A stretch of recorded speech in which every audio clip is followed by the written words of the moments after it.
Dizem que a mulher é o sexo frágil, escreveu o poeta para depois concluir. Mas que mentira absurda.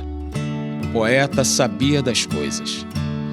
Como chamar de frágil aquela que cuida de quase tudo ao redor, acumulando funções no dia a dia, no cotidiano da casa, no trabalho, na vida. São filhas, mães, avós, irmãs. São casadas, solteiras, separadas. São donas de casa, empresárias, trabalhadoras, empreendedoras, batalhadoras, incansáveis, encontrando tempo no meio desse furacão que é a vida para amar, sofrer, lutar, vencer. Como não se lembrar do primeiro colo, da primeira bronca, das frases que de tão ditas viraram clichês. Leva o casaco, vai chover, hein? Se eu for aí você vai ver. Como esquecer que elas foram meninas cheias de sonhos, adolescentes com medos e dúvidas, jovens determinadas a seguir em frente contra o assédio, o preconceito, a discriminação, mulheres dispostas a conquistar o poder de ser mulher. De onde será que vem essa força? Como conhecer e entender esse universo feminino, esse infinito particular delicado que existe em cada uma delas? Dizem que elas são dramáticas e que muitas vezes falam demais. Será? Vamos ver. Vamos deixar que elas nos contem suas próprias histórias.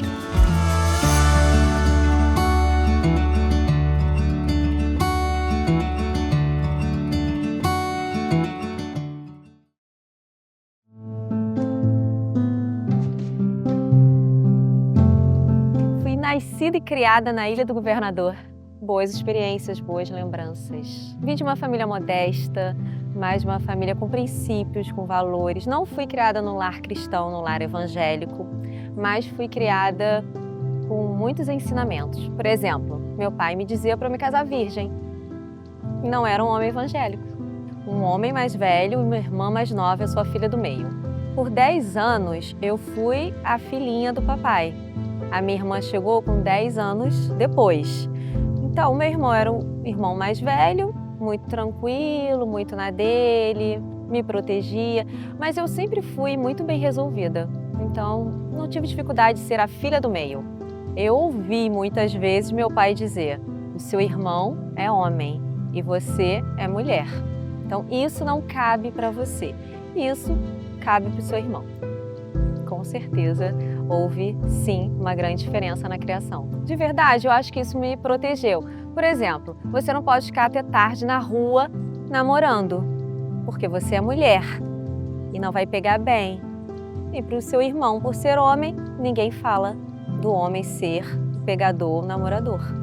Você sabe que na minha casa sempre foi muito bem definido pelo meu pai. Você é mulher e seu irmão é homem. Então isso desde cedo ficou muito marcado na minha mente. Então, por exemplo, menina não senta assim, menina não fala assim. Então esse posicionamento feminino sempre foi muito forte dentro da minha casa, muito forte mesmo. E eu sempre fui, desde pequena, uma menina, uma mulher muito feminina. Eu, por exemplo, andava de salto e usava colã. E eu falava para minha mãe, né, que olha, mamãe, como que eu sou. E isso não veio da minha mãe, eu sempre fui muito mais vaidosa. Então, eu sou muito grata por ter nascido mulher, uma mulher feminina. Houve 2 extremos. Sempre falo isso. Aquele extremo de que a mulher não podia nada, de que a mulher era limitada, de que a mulher não tinha o seu valor. E hoje há outro extremo, em que a mulher quis, sim, ser igual ao homem e achar que ela pode tudo, que ela conseguiu, sim, ter equiparação, tanto profissional quanto pessoal. Mas, volto a dizer, para mim, no meu ponto de vista, são 2 extremos. A gente precisa encontrar o equilíbrio. Claro que eu posso, sim, chegar ao nível social, ao nível profissional do meu marido, por exemplo, mas ainda assim eu me vejo como mulher, ainda assim eu me vejo como feminina e às vezes até como frágil e não fraca. Mulheres poderosas não precisam ser masculinizadas. Algumas escolheram, sim, ser masculinizadas. Nós fomos criadas por Deus com um senso de cuidado, com um senso de amor, de proteção, de acolhimento. Eu vejo assim. Como assim? Eu gosto de mandar. Sim, sou casada com o major da PM, com muito orgulho. Mas sim, sou uma mulher muito posicionada, sou uma mulher muito influente, uma mulher decidida, determinada, às vezes autoritária, mas reconheço o meu papel como uma mulher submissa a Deus. Então isso me protege, entender a minha identidade em Deus me protege de exercer os meus papéis dentro do que a palavra de Deus nos ensina. Estar no lugar de preparar o ser humano para entrar na jornada do casamento é um grande desafio e uma grande responsabilidade. Então, desde nova, eu tive um modelo de casamento dos meus pais que vão fazer 50 anos de casados. Então, para mim sempre foi muito forte a questão do modelo, do exemplo. E hoje eu me vejo como uma mulher nesse lugar, em que primeiro eu preciso viver para depois eu ensinar ou pregar ali a teoria. Porque a prática, a vida real, a vida 2, é construída. Então, primeiro a gente oferece a base, princípios, valores pautados na Bíblia, com a nossa experiência, a nossa vivência. Eu tenho 25 anos de casada com o Douglas, de um casamento bem-sucedido, um casamento onde Deus é o centro dessa aliança, mas um casamento com seus desafios, com as suas alegrias, com as suas dores, mas um casamento que a gente entende que é e foi criado por Deus para ser para a vida toda. Esse é um grande desafio, porque realmente quem olha a gente nas redes sociais, que eu digo que rede social é o lugar que a gente edita, a gente coloca a nossa melhor parte e nem sempre é a realidade. E quem conhece a gente de perto consegue identificar muito bem que Douglas e eu somos muito diferentes. Eu tenho características de liderança completamente diferentes da característica do Douglas. Nós temos nossas singularidades. Então, a primeira coisa que a gente coloca quando a gente está ali preparando namorados, noivos, qualquer pessoa que venha pedir a nossa ajuda, a gente sempre deixa muito claro que você é um indivíduo. Antes de se tornar um, quando você se casa e se torna um, você não perde a sua individualidade, a sua singularidade. Deus nos fez único. Então isso precisa desde o início ser estabelecido. Eu também tenho minhas manias, eu também tenho meus gostos, eu também gosto ou não gosto disso. Então comunicar isso que faz toda a diferença. Eu digo que a gente precisa ser conhecido e se deixar ser conhecido. Então o Douglas conhece muito bem a Érica e eu conheço muito bem o Douglas e dá certo.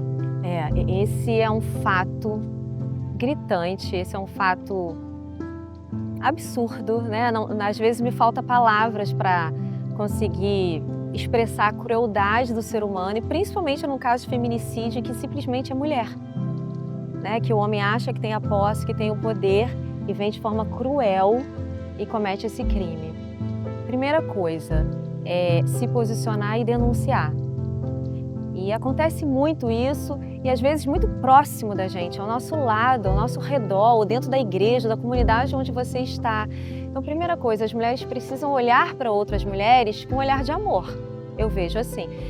Quando eu vejo, às vezes, uma mulher num dia ruim, ou numa fala ruim, numa postura ruim, eu sempre tento me colocar no lugar dela, ser empática e dizer assim, eu não sei a história de vida dela. Eu não sei como ela chegou aqui, eu não sei o que ela está passando ou o que ela está enfrentando. Então eu consigo ter esse olhar. Então a primeira coisa que a mulher precisa é olhar para si, é se amar, se priorizar. Não consigo pedir ajuda, não consigo relatar que eu estou num relacionamento abusivo, que eu estou sofrendo. Peça ajuda. Peça para alguém com você, sabe? Vá buscar uma ajuda com um profissional, com terapia, para que ela se olhe, ela se valorize, ela se ame. Então eu vejo que nem sempre a gente consegue sozinho, mas a gente pode conseguir junto. É maravilhoso ser mãe de menina. É uma mini Érica, sabe a que veio, sabe? A Lavínia, que significa lavada, ela sabe para que ela veio nesse mundo. Aos 5 anos, a Lavínia começou a me indagar o que ela seria na vida.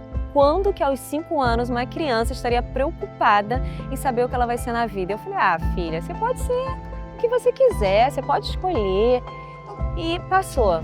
Continuou me indagando. Mamãe, o que eu vou ser quando crescer? E a minha resposta, que eu tenho certeza que veio do céu, foi: filha, você será uma grande mulher de Deus.